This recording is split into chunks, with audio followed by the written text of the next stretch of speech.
Assalamualaikum Ustadz, bagaimana hukumnya meminta air doa dari para ulama? Syukran Ustadz.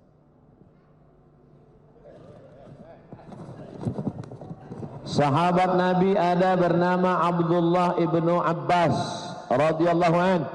Dialah yang didoakan Nabi, Allahumma faqihum fid din, dalamkan ilmu agamanya, wa 'allimhu ta'wil, ajarkan dia ta'wil Al-Qur'an. Apa kata Abdullah ibnu Abbas? Boleh hukumnya membacakan ayat kepada ayat-ayat dibacakan ke air, lalu air itu dipakaikan untuk diminumkan pada perempuan yang susah melahirkan anak atau dimandikan. Saya tulis dalam buku 37 masalah populer dalam masalah bid'ah. Apakah bid'ah membacakan doa dan ayat kepada air? Tidak, karena itu amal sahabat. Bahkan ada seorang sahabat ketika musafir ketemu dengan orang di kampung itu gila, lalu minta doa, maka dibacanya Al-Fatihah berulang kali dan air liur dia tahan sampai banyak. Setelah itu dia ludahkan, sehat. Nah, nanti kalau ketemu orang gila, tahan Al-Fatihah banyak-banyak, ludahkan. Jadi dalil hadis ada, dalil fatwa sahabat ada tentang membacakan ayat-ayat untuk air. Bismillahirrahmanirrahim. Allahu la ilaha illal qayyum la ta'khudhuhu sinatun wa la naum. Dan ternyata ayat yang dibacakan kepada air itu ternyata hidup, dan setelah diteliti, yang menelitinya bukan orang kita, justru orang Jepang. Molekul cahaya dilihat dengan mikroskop super besar, memperlihatkan ayat-ayat dibacakan, doa-doa ke air memberikan efek yang luar biasa. Makanya bacakanlah ayat. Hanya saja ayat yang sudah dibacakan ke air, airnya tidak boleh dipakai cebok, minum habis atau disiramkan ke bunga. Wallahu a'lam bishawab. Masyaallah. Ustadz sejenak agak nyebrang mewakili anak muda milenial. Gimana hukumnya Ustadz tidak berpacaran tapi saling berkomitmen satu sama lain? Jangan terjebak pada bahasa. Ini banyak orang main-main bahasa. Assalamu alayka, bunyinya mirip dengan assalamu alayka. Ternyata assalamu alayka, peace be upon you. Tapi kalau assalamu alayka, matilah kau. Yang suka main-main bahasa ini Yahudi. Ya ayyuhalladzina amanu, hai orang beriman, la taqulu ra'ina, jangan katakan ra'ina, wa qulun zurna wasma'u, ganti dengan kalimat lain, karena ra'ina itu diplesetkan dari ra'una. Jangan mainkan kata-kata, bermain kata yang sebetulnya maknanya sama. Kamu pacarannya? Enggak, ini pacaran syariah. Lihat aja, kami panggilnya aja ya abi ya ummi. Bulan pertama, bulan ketiga ya akhi ya ukhti. Berikutnya ya almarhum ya almarhumah. Ini bukan pacaran, ini komitmen. Jangan terjebak pada kata, tapi lihat substansinya. Kalau memang engkau pemuda milenial, kalau memang engkau gagah perkasa, bukan kau datang dengan mobil mewahmu, bukan kau datang dengan gayamu, tapi datanglah dengan seperangkat alat sholat dan kitab suci Al-Quran. Wallahu a'lam. Allahu Akbar. Ustadz, apa tanda-tanda diterimanya sholat seseorang dan apa efek di dalam kehidupannya? Buka tafsir Al-Kabir ditulis oleh Imam Fakhruddin Ar-Razi, meninggal tahun 606, dalam tafsir surat Al-Qadar, inna anzalnahu fi lailatul qadar. Tidak ada yang tahu siapa yang dapat Lailatul Qadar, tidak ada yang tahu siapa yang dapat taubat nasuha, tidak ada yang tahu siapa dapat haji mabrur, tidak ada yang tahu siapa yang dapat salat wusta, tidak ada yang tahu. Bisakah kita nilai orang dapat taubat nasuha? Bisakah kita hukum orang dapat haji mabrur dari wajahnya? Siapa yang dapat haji mabrur, orangnya putih, pulang dari Makkah gemuk, rupanya nggak pernah ke masjid, tidur di hotel. Lalu apa tanda amal kita diterima Allah? Satu kata kunci, ada perubahan. Dulu sebelum sholat orangnya pelit, bakhil sebelum hijrah. Alhamdulillah setelah hijrah orangnya dermawan Pak Ustaz. Dulu kalau ada kotak sedekah 2.000, Setelah ikut ngaji sama musyawarah 2.500. $2.500. Ada perubahan. Itu Pak Haji dulu Pak Ustaz, sebelum berangkat haji pakai celana pendek. Pulang haji nggak pakai celana sama sekali. Pakai jubah. Wallahu a'lam. Terima kasih Ustaz. Assalamualaikum Ustaz. Abdul Somad, semoga selalu dirahmati Allah Subhanahu wa taala. Amin. Saya ingin menanyakan Ustaz, bagaimana saya seharusnya bersikap kepada kedua orang tua jika orang tua saya itu sering melecehkan para habaib yang sudah jelas-jelas seharusnya kita hormati sebagai keturunan Rasulullah. Mohon pencerahannya Ustaz, jazakumullah khair. Wa in jahadaka la an tusyrika bima laysa laka bihi ilmun. Kalau ayah dan ibumu itu memaksamu untuk mempersekutukan aku, kata Allah, fala tuti'huma, tidak boleh patuh. Jangankan untuk mengejek, mengecam para habaib keturunan Nabi. Kalau orang tuamu itu mengajakmu untuk mempersekutukan aku, kata Allah, fala tuti'huma, jangan patuhi mereka. La ta'ata li makhluqin fi ma'siyatil khaliq. Tidak boleh taat kepada makhluk kalau menyebabkan maksiat kepada Khalik. Tapi ayatnya belum titik, masih koma. Baca ujungnya, wasahibhuma fid dunya ma'rufa. Tetaplah bergaul dengan mereka dengan baik. Ayah ibumu suka mengejek habaib, orang tua jangan diceramahi. Mentang-mentang udah ngaji pulang ke rumah, papa, mama, duduk. Assalamualaikum. Papa, mama, ini ada video dari Ustadz ini. Ustadz siapa? Nih, coba dengar ya. Lihat.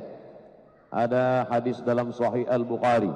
Kata Sayyidina Abu Bakar Siddiq, an asila ila qarabati Rasulillah SAW ahabbu ilayya min an asila ila qarabati. Menyambung silaturahim dengan kerabat keturunan Rasulullah lebih aku cintai daripada menyambung silaturahim dengan kerabatku sendiri. Yang ngomong gitu Abu Bakar yang dijamin masuk surga. Lebih cinta. Habaib diambil dari kata hub, cinta. Habib, orang yang kita cinta. Kenapa cinta kepada dia? Karena cinta kepada kakek buyutnya Nabi Muhammad sallallahu alaihi wasallam.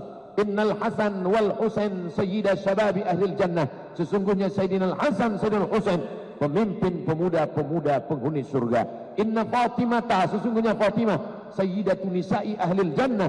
Mereka adalah pemimpin perempuan penghuni surga. Menikahlah Sayyidatuna Fatimah dengan Sayyidina Ali, lahirlah anak laki-laki Sayyidina Al-Husain. Husain punya anak laki-laki Ali Zainal Abidin. Ali Zainal Abidin punya anak laki-laki namanya Muhammad Al-Baqir. Muhammad Al-Baqir punya anak laki-laki namanya Ja'far Shadiq.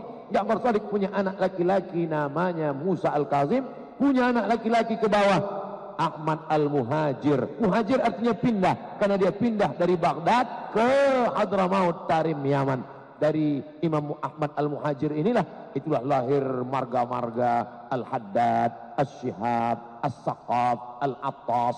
Al-Attas, karena orang kita susah nyebut Al-Attas, Al-Atas. As-Saqaf, karena susah nyebut As-Saqaf, As-Segaf. Al-Habib, Salim, Segaf, Al-Jufri. Al-Jufri. Berapa semua marga-marga habaib ini? Apa kata Habib Zain Ibnu Sumaid, ketua persatuan Habib-Habib di Indonesia? Marga Habib-Habib yang ada di Indonesia ini 70. Bahkan sebagian Habib yang sudah punah, tidak ada lagi di Yaman, ada di Indonesia. Marga apa itu? Barakbah.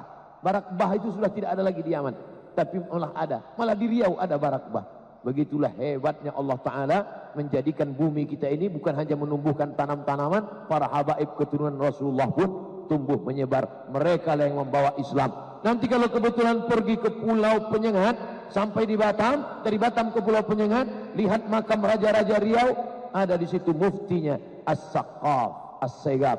Sekarang jamaah haji dari Aceh, setiap jamaah haji Aceh mendapatkan 5 juta wakaf tanah Aceh yang ada di kota Makkah Al-Mukarramah. Siapa itu? Orang Aceh. Tapi sebetulnya mereka itu adalah para Habib-Habib Buga, orang yang merupakan nasabnya keturunan dari Nabi Muhammad sallallahu alaihi wasallam. Oleh sebab itu maka kita memuliakan mereka karena ilmunya, kita muliakan mereka karena nasabnya, tapi juga kita muliakan mereka. Mereka manusia biasa, tapi juga kita muliakan karena ada kelebihan yang diberikan Allah Subhanahu wa taala. Wallahu a'lam bishawab. Terima kasih Ustadz. Ada pertanyaan yang cukup lumayan untuk dikomentar ya Ustadz. Ustadz punten, apa hukumnya istri yang tidak bisa sepenuhnya mengurus rumah tangga karena fisiknya lemah, pekerjaan rumah dikerjakan oleh suami, bolehkah diizinkan untuk berpoligami?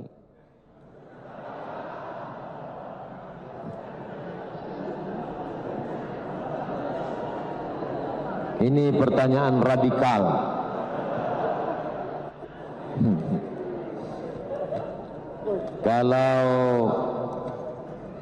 Kalau perempuan tidak mampu bekerja, ya dibantu oleh laki-laki. Kamu mampu memasak ini? Tidak. Kamu mampu mencuci? Tidak. Kalau gitu aku bantu ya. Gimana caranya? Aku carikan satu lagi. Pembantu maksudnya. Inilah saya mancing bapak ini, coba lihat. Begitulah keinginan mereka yang tak tersalurkan nampaknya. Ibu tenang saja, karena di Indonesia tidak bisa laki-laki menikah sebelum ada izin dari istri pertama yang ditandatangani matre 6.000. Makanya nanti sebelum tidur malam yakinkan di sekitar kamar itu tidak ada matre 6.000. Karena kita khawatir bisa jadi sebelum tidur. Adapun tentang masalah ini, wa amruhum syura bainahum. Kalau memang dia izin, tidak perlu menunggu lemah dan sakit.